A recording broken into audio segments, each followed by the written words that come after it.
Welcome. In this quick and easy tutorial, I'll be showing you how to turn off sleep mode on Instagram. All right, if you found this video helpful, please leave a like and subscribe to the channel for more such tutorials. Now, first up, you want to open up the Instagram app. Now, tap on your profile right here at the bottom right. Just tap on it. Now, go to the top right and tap on the three horizontal lines. Okay, tap. Now, go ahead and scroll down and find how you use Instagram. Now, under that, we have here time management. So just go ahead and tap on it. And in here, as you can see, we have sleep mode. Okay, data limit is here as well. So just tap on sleep mode.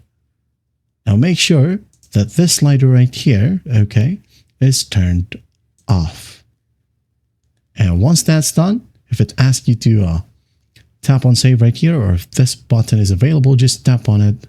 And after that, you're good to go. Okay. If you want to do it on data limit, just make sure that this one is turned off right here. And once that's done, you're good to go as well. That is how you turn off sleep mode here on Instagram.